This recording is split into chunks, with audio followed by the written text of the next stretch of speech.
exactly are you accusing President Obama of committing, and do you believe the Justice Department should prosecute him? Obamagate. It's been going on for a long time. It's been going on from before I even got elected, and it's a disgrace that it happened. And if you look at what's gone on, and if you look at now all of this information that's being released, and from what I understand, that's only the beginning. Some terrible things happened, and it should never be allowed to happen in our country again. And you'll be seeing what's going on over the coming weeks. I wish you'd write honestly about it, but unfortunately, you choose not to do so. Yeah, John, please. Crime. What is the crime exactly that you're accusing him of? You know what the crime is. The crime is very obvious to everybody.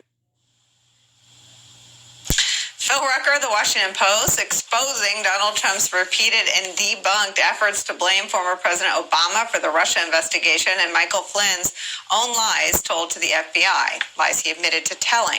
Trump is unable to define Obamagate and those alleged crimes. But what is clear is the president's attempts to divert attention away from his administration's handling of the pandemic. Our friend Frank Figluzzi writes it may be part of an even more troubling effort. He says Trump's, quote, truth twisting is to try and protect his ego on a, quote, scorched earth joyride against justice.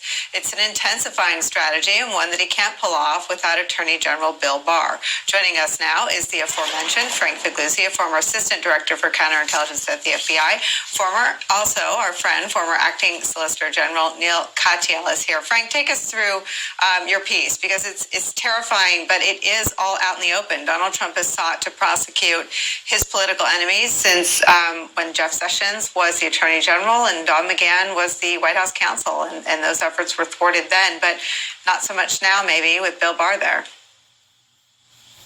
Well, I talked about in the article that it's not very difficult to engage in what I call predictive analysis. The clues and warning signs have been there, and they're getting stronger and stronger, that tell us where this is all headed and what the next weeks and months ahead are going to look like. And clearly, if you look at what the president has been retweeting, the kind of conspiracy content he's been retweeting, and what he's been saying publicly and to the press, all signs are that we're headed toward a period of time that's going to be quite ugly, where he's going to certainly imply and want people to infer that President Obama and Vice President Biden engaged in a conspiracy against him to gin up the Russia hoax, as he calls it, to gin up the case against Flynn.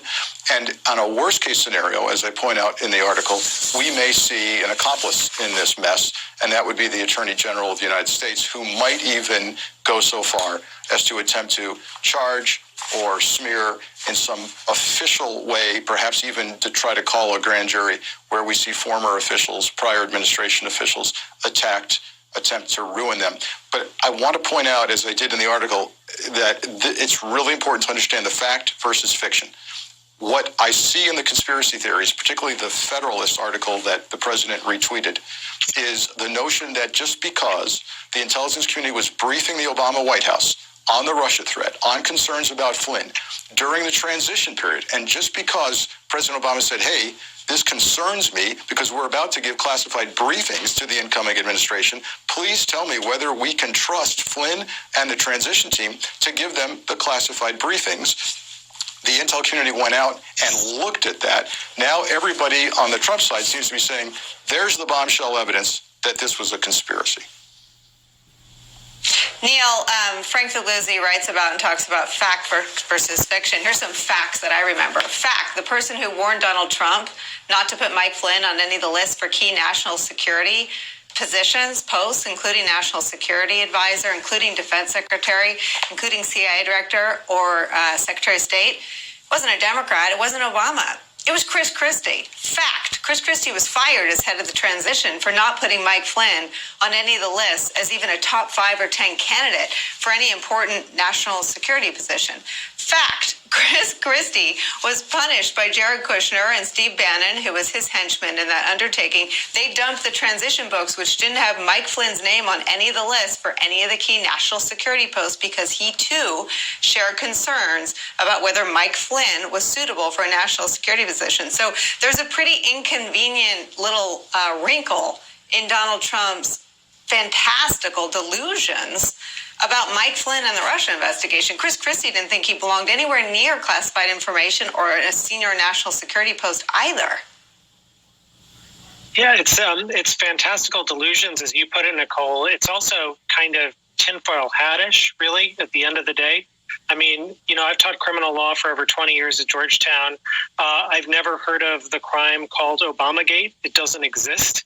And I think if you're the sitting president of the United States and you're going to accuse your predecessor of a crime, you darn well better specify what that crime actually is and not just say, oh, you know it, or whatever he said yesterday. That's ridiculous. And, what this really is an attempt to distract, not just from the terrible handling of the pandemic with now 80,000 lives lost, but also the terrible handling of the Flynn case itself. I mean, what they are throwing up is a bunch of chaff that doesn't hold up. The fact is you had Michael Flynn plead guilty twice to lying to the FBI. The government admits he lied to the vice president, and now they're trying to, now they've tried to drop the charges. And they're hoping with all of this, innuendo about Obamagate and stuff, people will just get confused. And that's why I think it's so important for the judge in the Michael Flynn case to do what a former federal judge has said today in the Washington Post, Judge Gleason, which is you got to inquire into the circumstances of this dropped prosecution, because at stake is really the idea of rule of law and justice. And even if the president at his press conferences wants to throw out these words like Obamagate,